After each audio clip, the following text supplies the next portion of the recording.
والسلام إن الله وملائكته يصلون على النبي يا أيها الذين آمنوا صلوا عليه وسلموا تسليما وصلى الله على سيدنا ومولانا محمد وعلى آله وأصحابه وسلم وصلى الله على سيدنا ومولانا محمد وعلى آله وأصحابه وسلم وصلى الله على سيدنا ومولانا محمد وعلى آله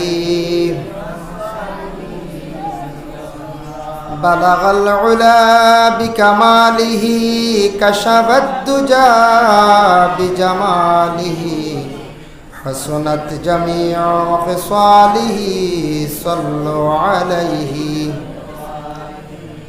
إن التيا ريح الصباب يوما إلى أرض الحرم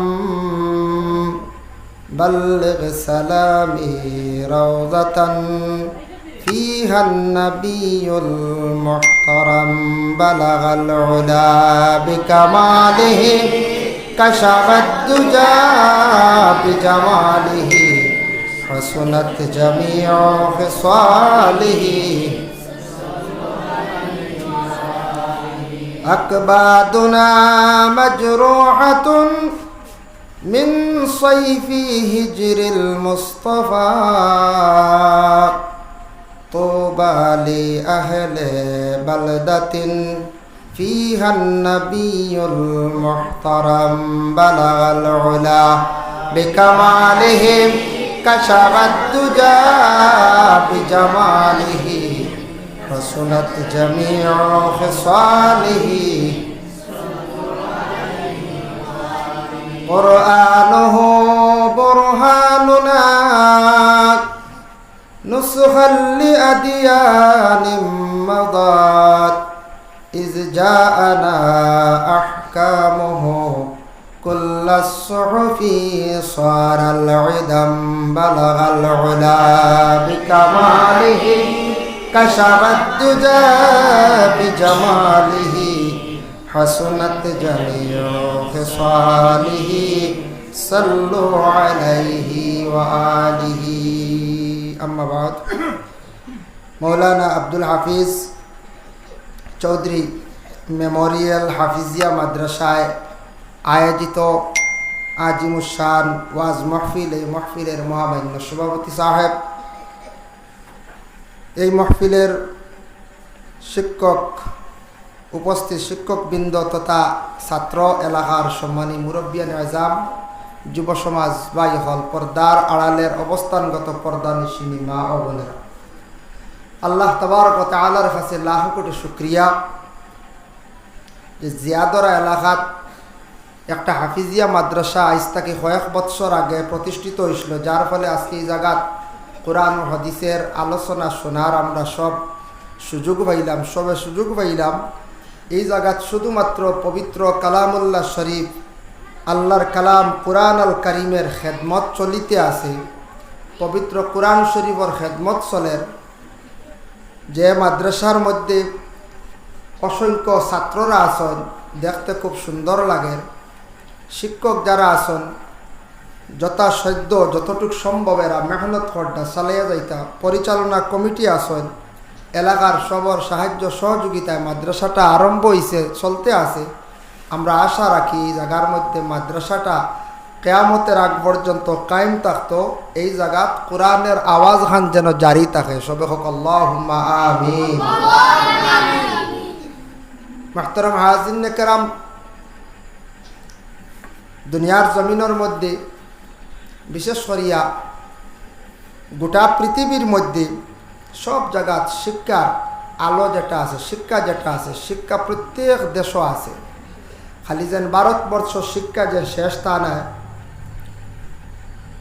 বাংলাদেশ নিকটবর্তী দেশ শিক্ষা যে শেষ তা নয়, সব দেশ শিক্ষার প্রয়োজন আছে, শিক্ষা প্রতিষ্ঠানগুলো আছে, বড় বড় ইউনিভার্সিটি আছে, কারণ শিক্ষার প্রয়োজন। শিক্ষা যদি মানুষ অর্জন করে না, তাহলে মানুষ দুনিয়ার চক্ষু তাহা সত্ত্বেও সে অন্ধকার হিসাবে দুনিয়ার জমিনে চলব। তাই শিক্ষা আমাদের প্রত্যেকের জন্য খুবই প্রয়োজনীয়, শিক্ষা থাকা দরকার। তবে আমরা মুসলমান জাতি, ইসলাম ধর্মাবলম্বী মানুষ, আমরা মুসলমান, আমরা ইসলাম ধর্মের মানুষ হিসাবে আমরা ইসলামের শিক্ষা যেটা আছে এটারে আমরা বিশেষ করে আমরা গ্রহণ করতাম, ওটার প্রতি আমরা বেশি খেয়াল করতাম। যার জন্য আমি দেখলাম নেতাজি সুভাষচন্দ্র বসু নামে একজন ভারতীয় ব্যক্তি আসলে, তার নাম শুনছেন তো আপনারা, বা ঈশ্বরচন্দ্র বিদ্যাসাগর, তানরে বিদ্যাসাগর বলিয়া তানরে লকব দেওয়া হয়েছে। তাহলে বিদ্যাসাগর মানে বিদ্যার তান সাগর, তান ভিতরে আসলো। এরার জীবনী পড়িয়া দেখা যায় এরা কিভাবে জীবনে এত কষ্ট করিয়া শিক্ষা অর্জন করছেন, তারপরে এত সম্মান লাভ করছেন, এখানে একমাত্র শিক্ষার কারণে। তাই শিক্ষা যদি মানুষ অর্জন করে, শিক্ষাটা কোনোদিন মানুষের কাছ থেকে ছিনাইয়া নিতে পারে না। যে যতটুকু শিক্ষা অর্জন করবা এগুলা যেন আরেকজনে নিবাগী, তা অসম্ভব। শিক্ষা অর্জন করার পরে শিক্ষাটা যদি সে ব্যবহার করে, শিক্ষাটার যদি কাজে লাগায়, দিনে দিনে তার আরও জ্ঞান বাড়ে, শিক্ষা আরও বাড়িয়া থাকে।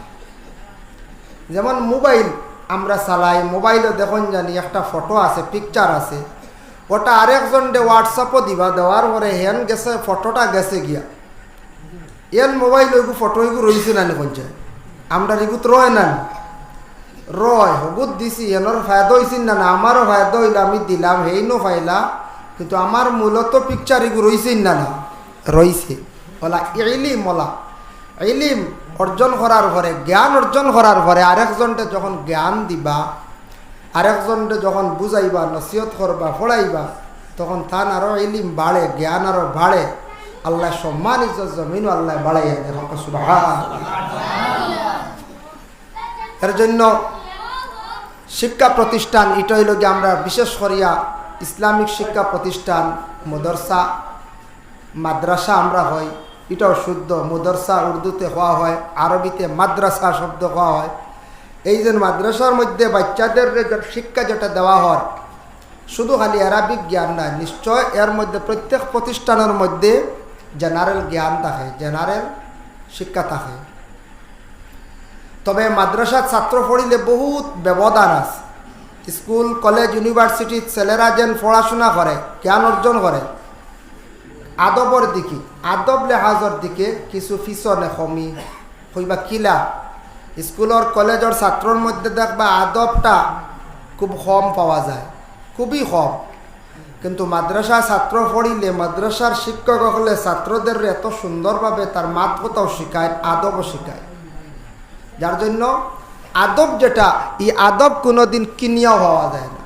আদব কেউ কিনিয়া আসলাম না আমরা কোন চাই, জি না, আদব কিনিয়া আনা যায় না, বাজারও গেলেও হওয়া যায় না, কোনোখানে হওয়া যায় না। আদব হইল গিয়া নবীজির আখলাক, নবীজির সুন্নত মোতাবিক যদি কেউ চলতে পারো, নবীজির যদি জীবন আদর্শর দিকে যদি খেয়াল করো, তাহলে মানুষের জীবন ওলা সুন্দর হয়েছে। আল্লাহর রসুল সম্পর্কে একদিন প্রশ্ন করা হয়েছিল, কিতাব প্রশ্ন করা হয়েছিল। প্রশ্নটা হসলে একজন ব্যক্তি হযরত আয়েশা সিদ্দিকা রাদিয়াল্লাহু তাআলা আনহা কইল, গো আয়েশা, আল্লাহর রসুলের আখলাক কেমন আসলো, রসুলুল্লাহর আখলাকটা, চরিত্রটা কেমন আসলো? তখন জবাব দিছেন হযরত আয়েশা সিদ্দিকায়, কইলা কানা খুলুকুল কোরআন, অবিকুল কোরআন মোতাবিক রসুলুল্লাহর আখলাক আসলো। সুবহানাল্লাহ। এই যে কোরআন, বিভিন্ন গ্রন্থ আছে, বিভিন্ন ধর্মের মানুষ আমরা ভারতবর্ষে আমরা বসবাস করিয়া, ও আশপাশও আছেন আমাদের ভারতবর্ষের মানুষ, সনাতন ধর্মের মানুষ, মানে হিন্দু মানুষ যারা আছে, এরাও তো আমরার ভাই। সনাতন ধর্মের মানুষ, তাদেরও এইভাবে ধর্মগ্রন্থ আছে, গীতা আছে, আরও আছে মহাভারত, রামায়ণ, বিভিন্ন বই পুস্তকগুলো আছে। তে এই যে গীতা আছে, ওলা খ্রিস্টান ধর্ম যাইন বাইবেল আছে, আমরা ইসলাম ধর্মর মহাগ্রন্থ হইল যে কোরআন, পবিত্র কালামুল্লাহ শরীফ কোরআন, আল্লাহর কালাম। কিন্তু সেই পবিত্র কালামুল্লাহ শরীফ কোরআন যেটা, এটা এই দুনিয়ার জমিনও নাজিল হইতে একবারে নাজিল হইছে না। অন্যান্য কিতাব যেমন তওরাত কিতাব, জবুর কিতাব, ইঞ্জিল কিতাব যেগুলো আছে একবারে নাজিল হয়ে গেছে, কিন্তু কোরআন নাজিল হইতে টোটাল কত বৎসর লাগছে? 23 বৎসর। 23 বৎসরে পূর্ণ পবিত্র কালামুল্লাহ শরীফ এই দুনিয়ার জমিনের মধ্যে নাজিল হয়েছে। এখন আমরা মুসলমান হিসাবে আমরা জানা দরকার, এটা অত্যন্ত দরকার যে কোরআন যেটা যেন পড়ায়, কোরআন যেটা পড়ায়, মাদ্রাসাত পড়ানি হয়, মসজিদে সকালবেলা পড়ানি হয়, এই কোরআন শব্দর অর্থটা কিতা এটাও তো আমরা জানা দরকার নাই, জানা দরকার। আখতা খেয়রর কইলে হয়তো নাও জানতে পারো, কিবা তো জানা নাই খেয়রর, তো বেশিরভাগ জানা থাকবো। বেশিরভাগ আমরা জানা আছে, যেহেতু মুসলমানদের ঘরে ঘরে কোরআন আছে, তাই কোরআন শব্দর অর্থটা কিতা। এই কোরআনুন শব্দর বিভিন্ন মানা মুহাদ্দিসিনে কেরাম হলে হদিসর ব্যাখ্যা, যেমন মিশকাতুল মাসাবি ও হদিসর সরা আকর্ষণ মুজাহিরুল হক ওখানোর ব্যাখ্যা টানছেন, দেখলাম কোরআনুন শব্দর পরে কারনুন শব্দ আইছে, আরেক কারনুন দিয়ে এক মানা লইছেন, কেরাআতুন দিয়ে আরেক মানা লইছে, এক একটা শব্দর এক একটা মানা লইছেন। যেমন কোরআনুন শব্দ দিয়ে কি মানা লইছেন? কোরআন শব্দর অর্থ হইল গিয়ে ফোড়া, কোরআন শব্দর অর্থ ফোড়া। কেরাতুন এই শব্দর অর্থ লইছেন, মানা লইছেন বলে কি? বলে ফোড়া ওই গেছে, অতীতে ফোড়া হইছে। আরেকটা হইল কারনুন, কারনুন শব্দর মানা কয়েকটা মানা আনছেন, যেমন জুড় করা, মিলানি, একত্রিত করা। আরও লইছেন শিং, শিং মানে যারা জানোয়ারের শিং আছে, শিং দিয়ে তার দেহরে যারা রক্ষা করে, ঠিক তদ্রুপ কোরআনে আমরা ওলা রক্ষা করতো, রক্ষাকারী লেগে কোরআন আমরারে বুড়া রাস্তার থাকি, অন্ধকার থাকি আলোর দিকে আনতো, যার জন্য হয়েছে গিয়া কারনুন শব্দর অর্থ লইছেন যেন বুড়া রাস্তার থাকি আমরা বাঁচার একটা উপায় লেগে কোরআন। সুবহানাল্লাহ। যার জন্য এই পবিত্র কালামুল্লাহ শরীফ কোরআন প্রত্যেক মুসলমানদের গড়ে আছে, কিন্তু আমরা মধ্যে তিলাওয়াতর অভাব। কোরআন আমরা তিলাওয়াত কম করি। এমন এক কিতাব, যে কিতাব কেউ যদি অর্থ বুঝেও না, খালি পড়ে, হদিসর সরা টানচন দেখছি, খালি কোরআন খালি ওলা রিডিং পড়িলে আমরা আমল নামায় আল্লাহ অসংখ্য সওয়াব দান করো। সুবহানাল্লাহ। এমন কিতাব খালি পড়িলেও সওয়াব, আর বুঝিয়া পড়িলে দ্বিগুণ সওয়াব, বুঝিয়া পড়িলে দ্বিগুণ সওয়াব, এইখান খালি পড়িলেও সওয়াব আছে। কিন্তু আমরা এই ভারতবর্ষে বিভিন্ন জাতি, বিভিন্ন গোষ্ঠী আমরা বসবাস করিয়া, কিন্তু প্রত্যেক ধর্মের মানুষের তার ধর্ম ব্যাপারে জ্ঞান থাকা দরকার। প্রত্যেক মানুষে তার ধর্ম ব্যাপারে তার জ্ঞান থাকাটা অত্যন্ত দরকার। যদি ধর্ম ব্যাপারে বিলকুল জ্ঞান থাকে না, তাহলে মানুষ পথভ্রষ্ট, মানুষ নষ্ট হইব, মানুষ একবারে ধ্বংস হইব। এই মানুষে কোন জিনিসটা বৈধ কোনটা অবৈধ এটা সে বুঝতো না। আর ধর্ম ব্যাপারে জ্ঞান থাকলে অটোমেটিক মানুষের চরিত্র জীবন তার পরিবর্তন হয়ে যাব। এর জন্য প্রত্যেক মানুষ হইতে হলে মুসলমান না, হিন্দু, খ্রিস্টান, বুদ্ধ, জৈন, শিখ, যত ধর্মের মানুষের সবে তার ধর্ম ব্যাপারে জ্ঞান থাকতো, যে তার ধর্মগ্রন্থে কী কইছে, আমার ধর্মের গ্রন্থে কী কইছে, এটা আমি কতটুক সত্য এটা আমি জানতাম, জানিয়া এটারে আমি মানিয়া নিতাম। এর জন্য আমরা ধর্মগ্রন্থ ব্যাপারে প্রত্যেকের আমরা জানা এবং বুঝা আমরা প্রত্যেকের লাগি দরকার আমি মনে করি। তার কারণ কিতা বলে, না জানলে কিতা অসুবিধা, এলে একটা প্রশ্ন আসে না, না জানলেই নর কিতা। ছোটোবেলা মা বাবা লালন পালন করবা, বড় করবা, খাইমু রুজি করমু চলমু, তো শেষ নাই। কিন্তু এর মধ্যে বহুত ব্যবধান আছে। যেমন ভারতবর্ষে বিভিন্ন জায়গায়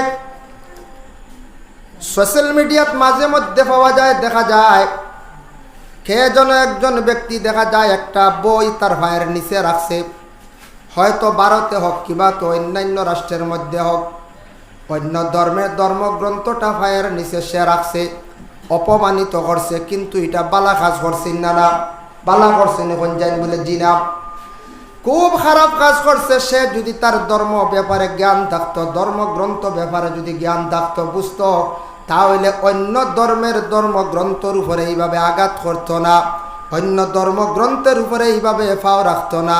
এটার থাকি বিভিন্ন ধরনের মানুষের মধ্যে মন মালিন্যতা আসে, ফসাদ আসে, ঝগড়া দাঙ্গা লাগে।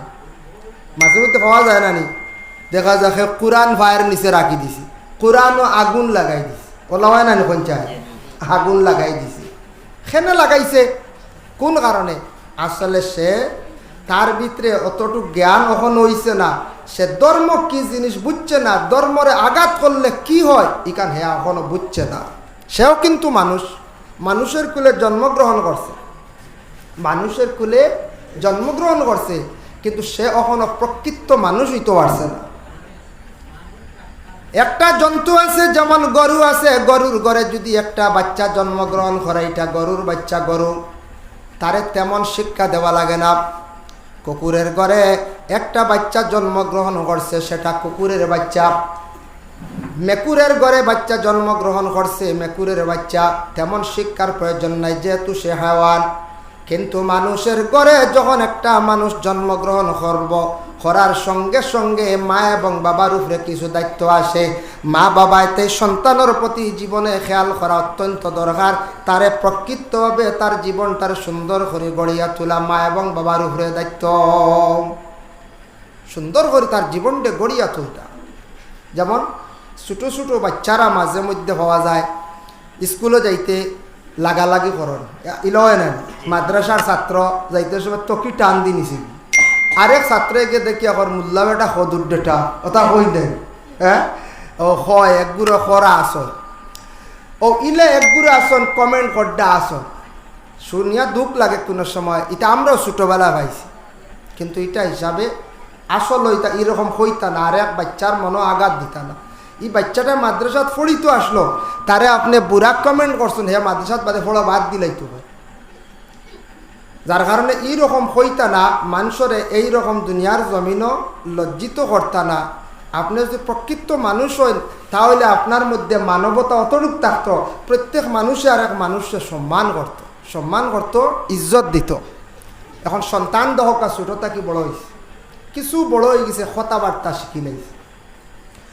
কথাবার্তা শিকার সঙ্গে সঙ্গে মা বাবার উপরে দায়িত্ব আইছে। আমরা প্রথমে আমরা মুসলমান যারা আছি, আমরা বাচ্চাদের সবাই মক্তব্য দেই না, সবাই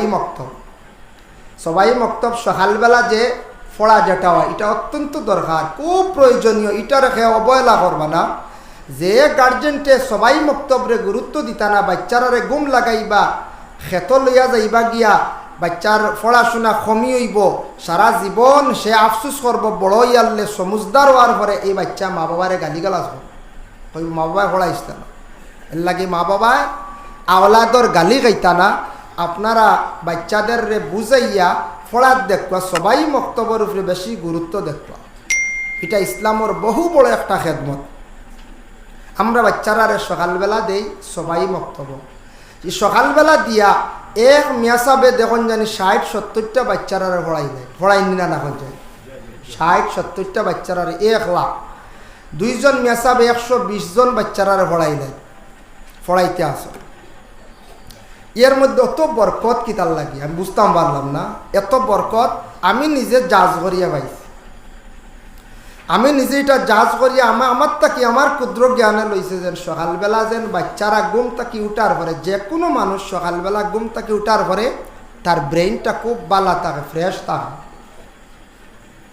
খুব বেশি ফ্রেশ থাকে বাচ্চারা। এর জন্য আল্লাহর বন্দেগান প্রত্যেক মুসলমানের বাড়িত আমরার কর্তব্য হইল সকালবেলা ঘুম তাকি উঠিয়া ফজরের নমাজ খানটা আল্লাহর বাস্তে আদায় করবা। যে মুসলমানের বাড়ির মধ্যে সকালবেলা উঠুন না, দরজা বন্ধ থাকে, ফজরের নমাজটা সময় মতো পড়িত্রা না, জানিয়া রাখবা এই বাড়ির মধ্যে আল্লাহর রহমত নাজিল হয় না, ফরিস্তা হলে রহমত আনিয়া ঘুরাইয়া লইয়া যাইন গিয়া। প্রায় বাড়িতে দরজা বন্ধ থাকে না, 6টা পর্যন্ত দরজা বন্ধ থাকে। 6টা পর্যন্ত দরওয়াজা বন্ধ। বাচ্চারা দেখা যায় ঘুমাইতে আসন, বাচ্চারা উঠিয়া ঘুম থাকি মসজিদও যাইতরা কিবা তো না যার, কোনো বাচ্চারা ইলা যায় না, দেরি হয়ে যায়। কিন্তু জানিয়া রাখবা যে ফ্যামিলির যে বাড়ির মধ্যে সকালবেলা ফজরের নামাজ নাই, বাড়িতে রহমত নাই, বরকত নাই, রুজি রোজগারের মধ্যে বরকত থাকতো নাই। আর বাচ্চারার যদি ঘুম থাকি সকালবেলা উঠার যদি আদত করেন না, ইটা বাচ্চারার স্মরণ শক্তি মেধা কমি যায়, ও ফড়া পাই না একটা। আরেকটা হইল গিয়া বাচ্চারা ফড়া পাই না, তার আরেকটা কারণ আছে। যদি বাবায় যদি হারাম সম্পদ যদি খাওয়াইন, বাবায় যদি হারাম সম্পদ যদি বেশি খাওয়ায় না, আওলাদর জীবন অন্ধকার নষ্ট হয়। এই আওলাদে জীবনে ফড়া পাইতো নাই। এই আওলাদ বড় হওয়ার পরে বাবার প্রতি দেখবে হারামি চৌকে চাইব, দুর্ব্যবহার করব। মা এবং বাবা সে আওলাদর কারণে জমিনের মধ্যে বড় লজ্জিত হইবা, শর্মিন্দ হইবা। যার কারণে আমরা কর্তব্য হইল প্রত্যেক মুসলমানদের মধ্যে হালাল রিজেক্টটা আমরা খাওয়ার চেষ্টা করতাম। কিন্তু হালাল হারামর বিস্তারিত আলোচনা হলো সময় বেশি লাগবে, আমি সংক্ষেপে কই। আর কারণ কথার প্রসঙ্গে আইছে হিসাবে হালাল রিজেক্ট হইতো। আর মুসলমান হিসাবে আমরা সকালবেলা ঘুম থাকি আমরা বাড়ির প্রত্যেক উঠিতাম, সকালবেলা ঘুম থাকি উঠিতাম। এটা অ্যাক্সিডেন্ট হয় মাঝে মধ্যে, আমরা মেসা বগলের হয়, তবে চেষ্টা রাখতাম মুসলমান সকালবেলা ঘুম থাকি উঠিতাম। সকালবেলা ঘুম থাকি উঠিয়া বাচ্চারা যেন মসজিদে যায়, যাওয়ার সঙ্গে সঙ্গে বাচ্চারা গিয়া মিয়া সাবর কাছে যখন গিয়া পড়াশোনা আরম্ভ করলো, ব্রেইনটা খুব বেশি ফ্রেশ থাকে, ভালো থাকে। এর লাগে একজন মসজিদের ইমাম সাহেব প্রায় 50, 60, 70 জন বাচ্চাদের রে পড়াইতা ভারণ। এই পড়ার মধ্যেই সবাই বক্তব্যের মধ্যে আল্লাহ একটা বরকত দান করছেন। নতুবা দেখবা সাধারণ একটা প্রাইমারি এলপি স্কুল মাস্টার আসুন নিম্নতম 3 জন, 2 জন বা 4 জন তখন দেখবা 40-50টা বাচ্চাদের রে উপযুক্ত মানে শিক্ষা দেওয়া সম্ভব না। ছোট এক স্কুলে দেখছেন 3-4 জন শিক্ষক, কিন্তু এক মেসাবে 60-70 জন পড়ায়। বাচ্চারা পড়া পায় না। কিছু সংখ্যক গার্জেনরা দোষারোপ করেন, যাইন আপনি স্কুল কিংবা তো মসজিদ সবাই মক্তব্য যাইন, মাদ্রাসার মধ্যে যাইন, বাচ্চারার মধ্যে মেধা দেখছি বা প্রায় 3 প্রকার, স্মরণ শক্তিটা 3 প্রকার, 3 গুরু তখন 3 প্রকার তখন।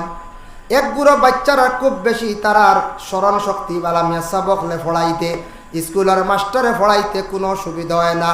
একবার বা 2 বার হওয়ার লগে লগে বাচ্চাটা পড়াটারে সমঝিলায় বুঝিলায়। আরেক গুরু বাচ্চারা মিডিয়াম, মোটামুটি মেহনত করলে কাজও লাগে, কিছু পড়া পায়।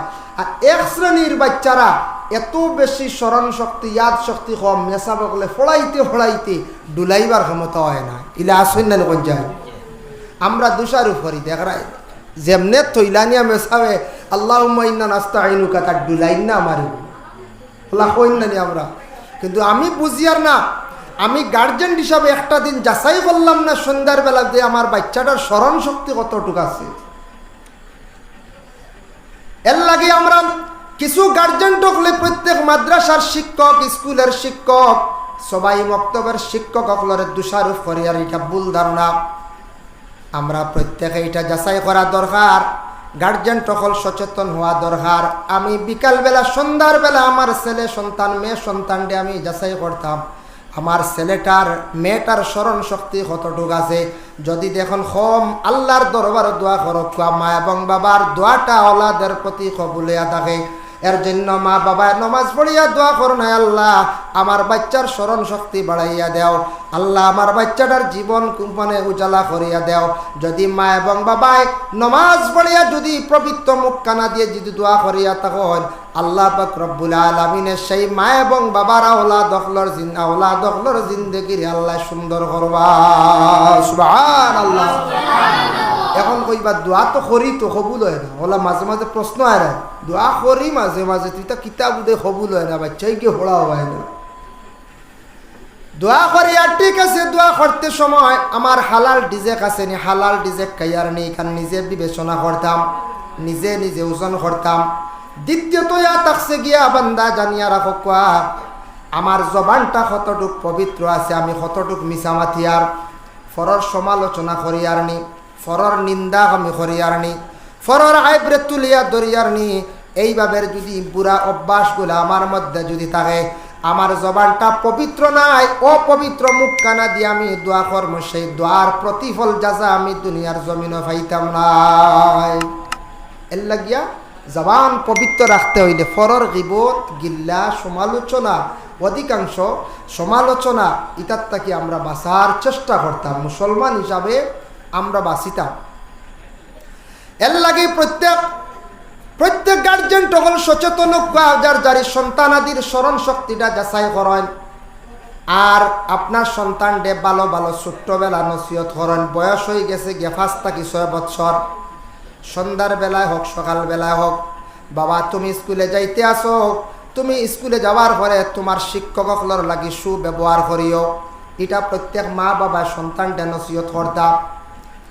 তোমার স্কুলে যাওয়ার পরে যদি দেখো তুমি মুসলমান মাস্টার আসন, হিন্দু মাস্টার আসন, হিন্দু মাস্টার একজন মহিলা আসন, সব তোমার জন্য গুরু, সব তোমার লাগে শিক্ষক, সবার সঙ্গে তোমার সমান ব্যবহার হইতো। এইভাবে যদি মা বাবায় সন্তানটা যদি নসিহত করেন, তাই নসিহত করার পরে অবশ্যই সন্তানে বুঝবো যে আমার বাবা নসিহত করছেন, মা নসিহত করছেন।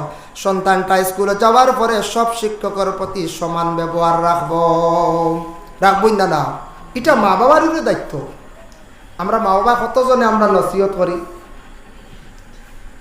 এবং কিছু কিছু জায়গায় শোনা যায় কিছু সংখ্যক গার্জেনরা বাচ্চাদের ছোট থাকতে তাদের ব্রেইনের মধ্যে এমন একটা বুড়া প্রতিহিংসা ঢুকাইয়া দেন। কোন জিনিসটা ঢুকাইয়া দেন?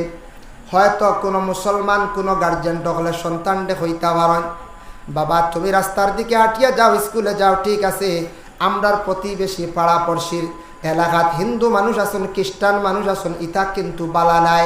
মা বাবা কখনো তোমার সন্তানের খানে সেই আওয়াজটা দিও না, পৌঁছাইও না।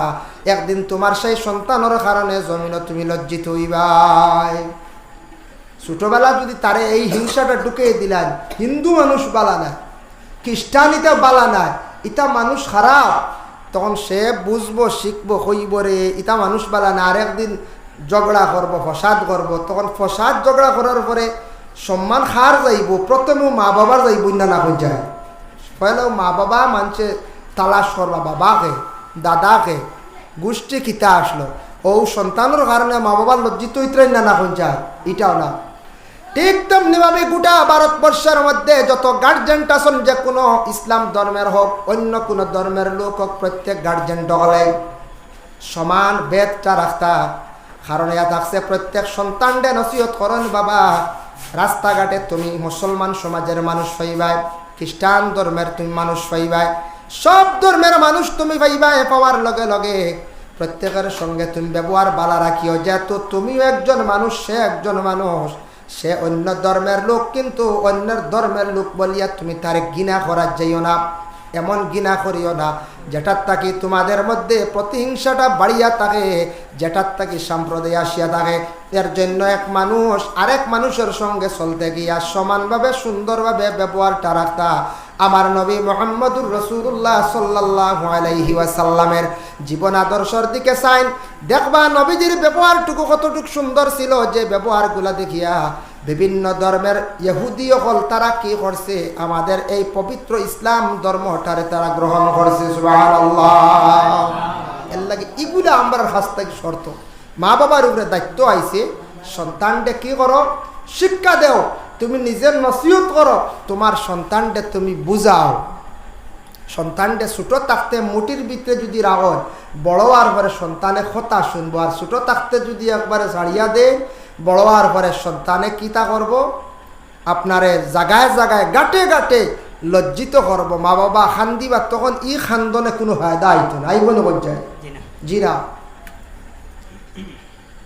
আমরা দেশ কিছু কিছু জায়গায় এমন অবস্থা দেখা যায়, সন্ধ্যার বেলায় মাগরিবের পরে এশার আগে বা এশার পর পর্যন্ত দেখা যায় রাস্তাঘাটে মোবাইল চালানো হয় না। কিছু কিছু ছেলেরা মোবাইল চালান। আমি মনে করি এরা গার্জেন দুর্বল, গার্জেন টকল সচেতন। আপনার ছেলে সন্তানটি আপনি রাস্তাঘাটে মোবাইল চালানিটা বন্ধ করাইন, বাড়িতে নেন, নসিহত করেন, বুঝান বাবারে রাস্তাঘাটে মোবাইল চালানিটা মানুষে বড় নিন্দা করেন, বড় খারাপ পাইন, তুমি ঘরের মধ্যে মোবাইল চালাও। এর লাগে হে যুব সমাজ, যাদের বয়স হয়েছে 14, 15, 16, 17 বছর, তোমার লাইফের চিন্তা করো, তোমার জীবনটা তুমি সুন্দর করার চেষ্টা করো। তুমি রাস্তাঘাটে আউরি মোবাইল চালাইও না, এটার থাকি তোমার জীবনটা সুন্দর না, বরং অন্ধকার। অন্যান্য সমাজের মানুষে দেখিয়া কি করব, সমালোচনা করব, তোমারে নিন্দা করব, ঘৃণা করব, এর লাগি রাস্তাঘাটে মোবাইল চালানি না। আপনি গিয়া প্রয়োজনে গিয়া গড় গিয়া মোবাইল চালায়, ভালো ভালো জিনিসগুলা সার্চ করেন, ওগুলা দেখুন, আপনার জ্ঞান বাড়বো, আপনার বহু জিনিস অজানা জিনিস জানাইব। আপনি অযথা মোবাইলের সময়টারে অধিক নষ্ট করবা না।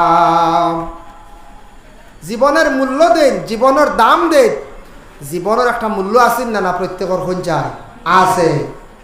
এর লাগিয়া ইটা কালচার আমরা দেশ আইসি না, না সঞ্চায় ইটা আমরা থেকে শর্তই না, না সঞ্চায় আমরা দেশ ইটা চাই না। 10টা ছেলে যদি ওনা মোবাইল চালায়, সেও মাতি না। আসলে মূলত গার্জেনটা মাতিতা, পরবর্তীতে মুরব্বীসকলে মাতিতা বলে আমরা গ্রাম থাকি ওগুলা উঠো। যদি এক মিয়া সাবে চালাইলেন, তে আল্লাহ দিছে কয়েক বাজার লইলেন ওলার মধ্যে, আমরা অগু বেশি ফলো করি। কর্তা আলিমকলের বা ফলো কর্তা ঠিক আছে, তবে ইটার জেলা ফলো করি, হেওটার এলা ফলো কর্তা সমান আমরা ফলো করি বেশিরভাগ অন্য খালি। যার কারণে হিদিকেও আমরা খেয়াল করতাম, সবসময় আমরা একটু লক্ষ্য করতাম যাতে আমরা সমাজটা কিভাবে সুন্দর হয়, কিভাবে আমরা পরিবেশটা সুন্দর হয়, দূষিত হয় না। বর্তমান ভারতবর্ষে এমন অবস্থা, আমি তো আপনারা জানেন কিছুদিন কয়েক মাস আগে গিয়া মক্কা মদিনা সফর করিয়া আসছি। বাবা দেখলাম আরব দেশটা আমাদের ভারতবর্ষের মতো মানে গণতন্ত্র দেশ না, রাজতন্ত্র। আমি মনে করি বাংলাদেশ রাজা প্রজাদের দেশ, যে রাজায় বাদশায় দেশটা চালার খুব সুন্দর। কোরআনের আইন, কোরআনের বিচার এমন সুন্দর, এমনভাবে এমন কড়া একটা আইন করছে। বর্তমান সময়ে দেখলাম যদি নেশাদ্রব্য জিনিসগুলা যদি পাওয়া যায় খেওর কাছে, খেও যদি বিজনেস করার মাধ্যমে বা খাওয়ার মাধ্যমে বেশিরভাগ যদি পাওয়া যায়, নিয়ম থাকি যদি বেশি পাওয়া যায়, তারে লগে লগে মৌত সাজা দেওয়াই যায়, মানে মৃত্যুদণ্ড দেওয়াই যায়। আমি দেখলাম সৌদি আরব, অল সৌদি কান্ট্রির মধ্যে এই ধরনের ড্রাগস যে মদ যেগুলা আছে, এগুলা বিলকুল দেখা যায় না, পাওয়া যায় না, বন্ধ হয়ে গেছে গিয়া। কতটুক সুন্দর বিচার, মৌত সাজা লগে লগে মানে তার মৃত্যুদণ্ড দেওয়া যায়। ইলা যদি আমাদের ভারতবর্ষে যদি এই ধরনের যদি কঠিনভাবে যদি কোনো শাস্তি দেওয়া হইতো, সুবিচার যদি হইতো, আমরার মদ আর এই যে ড্রাগস এগুলা নির্মূল হইল না, হইছায় হইল না। বর্তমান সমাজ একবারে ধ্বংসর পথে যার এই সাধারণ ড্রাগস আর মদ। তবে সাধারণ হইলা কেন, সামান্য তুচ্ছ জিনিস দেখা যায়, হয়তো মদ পান করেন, 1 বোতল পানি খাইতরা দেখা যায় না, রে সামান্য ড্রাগস খাইতরা, কিন্তু তার জীবন শেষ বরবাদ। এর লাগে দুঃখ লাগে, মুসলমান সমাজের লোক, হিন্দু সমাজের লোক, বিভিন্ন ধর্মের লোক পাওয়া যায়। খালি যেন মুসলমান তা নাই, খালি যেন হিন্দু তা নাই, সব ধরনের লোক পাওয়া যায় ড্রাগসের ব্যবসা। এত কঠিন শাস্তি বর্তমানে আমাদের ভারতবর্ষের যদিও মৃত্যুদণ্ড দেয় না। যারা ড্রাগস যাদের কাছে পাওয়া যাইব, বিশেষ করিয়া এরারে নন বেল ওয়ারেন্ট করা হইব, নন বেল রাখা হইব, কোনো বেল দেওয়া হইতো না, বিচার করা হইব, তারা সাজাভুক্ত হইব। তারপরেও দেখা যায় ড্রাগস কখনো পর্যন্ত বন্ধ হয় না। মৌত সাজইলে বন্ধ হইল ওলারানি সবর জানার লাগে মায়া আছেন না, আছে, কিন্তু এত তারপরে বন্ধ হয় না। এত লোভ আমরা মানুষ হয়ে গেছি, হয়ে গিয়া হচ্ছে যেটা হারাম। ইসলাম বিশেষ করি, আমি অন্য ধর্মের আর মাত্র যাইয়ার না, বিশেষ করি আমরা মুসলমান সমাজের লাগি, আমরা ইসলাম ধর্ম মহাগ্রন্থে আছে যে আমরা লাগি এই ধরনের যেটা জিনিস, যেটা নেশাযুক্ত অবৈধ ব্যবসা, এটার লগে যারা জড়িত আছেন বিলকুল হারাম। আমরা লাগছি বলে জলদি ধনী হয়ে যাই, বাদে তৌবা তিল্লা করে নিব, বলা হয় জলদি ধনী হয়ে যাই, পরে তৌবা করে নিব। আল্লাহর বন্দেগানের জন্য বিশেষ করে এই যে ড্রাগসে বর্তমানে আমরারে কই নিয়ে পৌঁছার দেখা যায় রাস্তাঘাটে ছেলেরা কোনো সময় মেয়েরার মধ্যে কিছু সংখ্যক পার্সেন্টেজ মেয়েরাও পাওয়া যায়, এরা কি করে ড্রাগস সেবন করতে আসে। ছেলেদের মধ্যে অধিকাংশ হওয়া যায় এরা এমনভাবে খাওয়া আরম্ভ করছে, খাইতে খাইতে তাদের জীবনটা এই পরিমাণ ধ্বংস করছে, এরারে মানুষে দেখার পরে ঘৃণা করে, অবহেলা করে, ঠিক তদ্রুপ হলাম মদে। যার কারণে আজকে পাড়ায় পাড়ায় গ্রামে গ্রামে দেখা যায় একজন, দুইজন, তিনজন, চারজন এইভাবে মদ পান করেওয়ালা ব্যক্তি পাওয়া যায়। এতে মুসলমান হোক, হিন্দু সমাজের কোনো মানুষ হোক, খবর লইয়া দেখবা মদ খানেওয়ালা ব্যক্তির সমাজও কোনো মূল্য থাকে না, কোনো সম্মান থাকে না, কোনো ইজ্জত থাকে না। থাকে নি কোন চায়? জি না, থাকে না, বিলকুল থাকে না। মদুড়ি দেখার পরে মানুষে ঘৃণা করে, করেন না? না কোন চায়? ঘৃণা করে। ড্রাগস খানেওয়ালা দেখার পরে মানুষে কয় এ ড্রাগস সেবনকারী। দেখেও মানুষে এইভাবে অপমানে মানে বিশেষ করে এরারে বড় অপমানিত। দুনিয়ার জমিনের মধ্যে এরারে মানুষে বালা হয় না। এর লাগে এখানে অত টাকা খরচ করে ড্রাগস খাইতরা, একটা নেশা, যেটা আপনার খাওয়ার পরে শরীরের কোনো অস্তিত্ব থাকে না, শরীর দুর্বল হইয়া পড়ে, চেহারার উজ্জ্বলতা নষ্ট করে। মদ খাওয়ার পরে শরীর কমজোর হয়, বিভিন্ন রোগে আক্রান্তিত হয়, কম দিনে লিভার খারাপ হইয়া মানুষ মারা যায়। এই জিনিস খাইয়া যেন বরবাদির পথে আমরা মানুষ গিয়া পৌঁছিতরা, আমরা বুঝিয়ার না, জীবনের মূল্য দিয়ার না, দাম দিয়ার না। যার জন্য সরকারে যতটুক পদক্ষেপ নিছে ততটুক আমরা মনে করি আর বালা, তবে আমরা সচেতন হই। প্রত্যেক গার্জেন সকল প্রথম সচেতন হওয়া, বাবারে নসিহত করেন, বাবায় নসিহত করক ছেলেরে, বাবা কোনোদিন তুমি ড্রাগস খাওয়া শিখিও না, খারাপ মানুষের সঙ্গে চলিও না। এইভাবে মা বাবায় প্রত্যেক সন্তানাদি অকলের নসিহত করক। আর যদি ইলা ড্রাগস সেবনকারী, মদ পান করনেওয়ালা যদি ইলা পাওয়া যায়, এরারে শরীয়তর বিধান অনুযায়ী কঠোরভাবে শাস্তি দিয়া এরারে মদ খাওয়াটা বন্ধ করক। আস্তে আস্তে আমরা এলাকার থাকি দেখবাই মদ উঠি যাইব গিয়া। সব কিছুর সমাধান দেখে বলে আল কোরআন। এর জন্য পবিত্র কালামুল্লাহ শরীফ যে কিতাব যেটা আছে বাবা, আল্লাহর কালাম পবিত্র কুরআন আল কারীম কিতাব সম্পর্কে আল্লাহ ঘোষণা দিয়েছেন। দুনিয়ার জমিনের মধ্যে যত বই পুস্তক আছে সব বইগুলা পড়িতে সময় আপনি স্কুলের বড় বড় গ্রামার বড় বড় বইগুলা পড়ক, ক্লাসের যেন সিলেবাস অনুযায়ী ভালো ভালো ম্যাগাজিন পড়িতে সময় কোনো পবিত্রতার প্রয়োজন নাই, অজু পড়া লাগে না।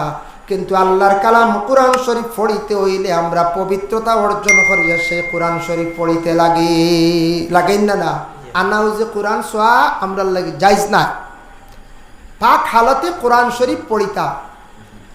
তওরাত, জবুর, ইনজিল, এই যে কিতাব যেগুলা আছে আল্লাহ কইছেন না কোনোদিন কোনো জায়গাত বলে এগুলার আমি হেফাজত করছি বা করব, কিন্তু আল্লাহ কোরআন সম্পর্কে ঘোষণা দিয়েছেন ইন্না নাহনু নাযালনা যিকরা ওয়া ইন্না লাহু লাহাফিজুন। আমি আল্লাহ পাক রব্বুল আলামিনে পবিত্র কালামুল্লাহ শরীফে আমি নাজিল করছি, আর সেই কোরআনকে হেফাজতকারী হইলাম গিয়া আমি আল্লাহ। সুবহানাল্লাহ। এই কোরআন আমি নাজিল করছি আর কোরআন হেফাজতকারী আমি আল্লাহ। কোরআন আল্লাহ হেফাজত করছেন কিনা আপনি জানেন?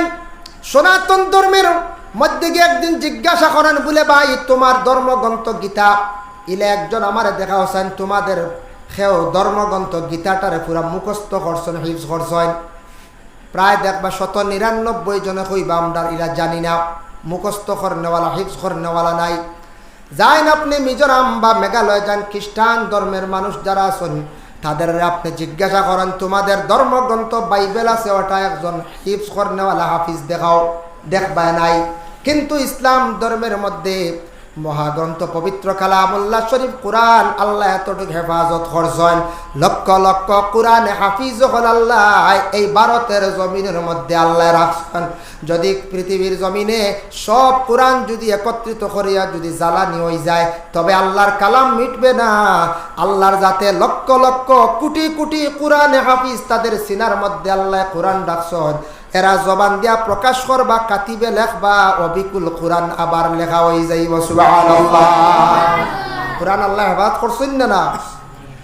সেই কোরআন এই আয়াতের ব্যাখ্যা দেখলাম তাফসীর ইবনে কাসির, হাফিজ ইমাদউদ্দিন ইবনে কাসির রাহমাতুল্লাহি তাআলা আলাইহি লেখছেন, বর্ণনা করছেন এই যে পবিত্র কালামুল্লাহ শরীফের খেয়াও যদি হেফাজত করে না, কোরআনের কোনো ধরনের খমি হইত